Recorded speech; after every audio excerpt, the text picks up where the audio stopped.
বৈষম্য নিপাত যাক, ভ্যাচ ভিত্তিক নিয়োগ পাক।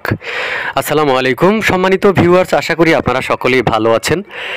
ভিউয়ার্স, আজকের ভিডিওতে যে বিষয়টি আপনাদেরকে জানাবো, অর্থাৎ অনেকে আমাকে কমেন্ট করেছেন আমার ভিডিওতে, কিংবা অনেকে মেসেজ করেছেন ইনবক্সে বলেছেন যে বর্তমান পরিস্থিতি নিয়ে, অর্থাৎ বর্তমানে এনটিআরসি এর কোনো খবর আছে কি না।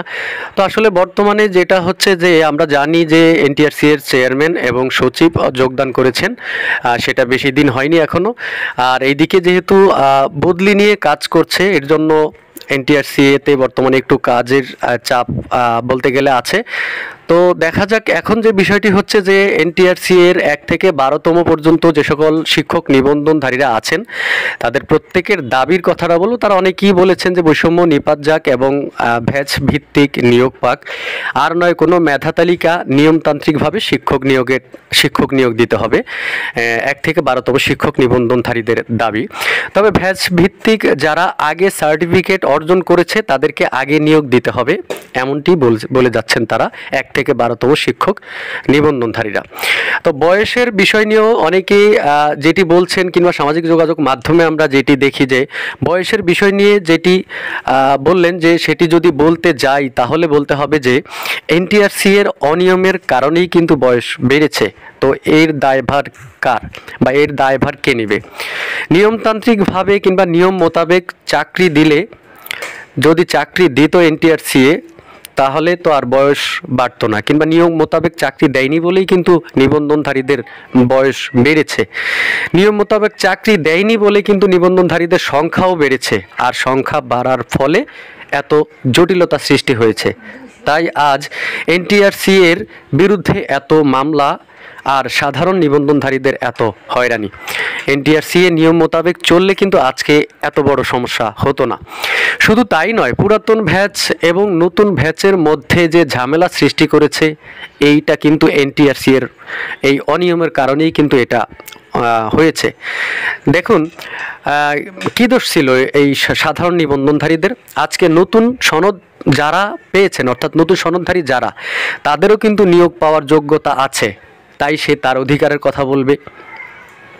কিন্তু যদি দেখি সামাজিক যোগাযোগ মাধ্যমে আমরা যে বিষয়টি দেখি, এখন চোখে পড়ে যে নতুন নিবন্ধনধারী যারা, অর্থাৎ যারা নতুন সনদ অর্জন করেছেন কিংবা পরীক্ষা দিয়েছেন, এনটিআরসি এর পরীক্ষা দিয়েছেন, তারা দোষ দিচ্ছে যে পুরাতন সনদধারী যারা আছে তারা কেন এতদিনে চাকরি হয়নি। আবার পুরাতন যারা, তারা বলছে, তাদের অধিকার নিয়ে তারা বলছে যে আমাদের ব্যাচ আগে আমাদেরকে নিয়োগ না দিয়ে কেন নতুন করে আবার পরীক্ষা নেওয়া হলো, নিয়োগ দেয়া হলো।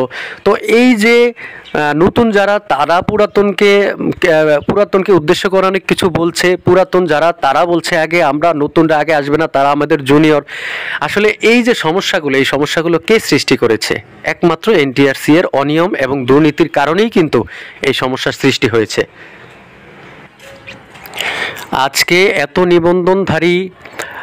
নিবন্ধনধারীর সংখ্যা এত বাড়তো না, বা এত জটিলতা সৃষ্টি হতো না, যদি এনটিআরসি অনিয়ম এবং দুর্নীতি না করে নিয়ম মোতাবেক সবাইকে চাকরি দিয়ে আসতো, কিংবা জাল সনদ না দিত। এবং জাল সনদ দিয়ে যারা চাকরি করে তাদেরকে জাল সনদ, যখন ধরা পড়লো যে 60,000 সনদ আছে এবং 60,000 সনদ দিয়ে, জাল সনদ দিয়ে যারা চাকরি করছে তাদেরকে বের করে দিয়ে এনটিআরসি এর বৈধ সনদধারী যারা ছিল তাদেরকে দিয়ে যদি চাকরি দিত, তাহলে আজকে এত জটিলতা সৃষ্টি হতো না। তো যেহেতু এত জটিলতা সৃষ্টি হয়েছে এবং এনটিআরসি এর থেকে যাদেরকে শিক্ষক নিবন্ধনের সনদ দিয়েছে তাদের প্রত্যেকেই কিন্তু চাকরির ব্যবস্থা করে দিতে হবে। সেটা যেভাবেই হোক এনটিআরসি সেটার ব্যবস্থা করতে হবে।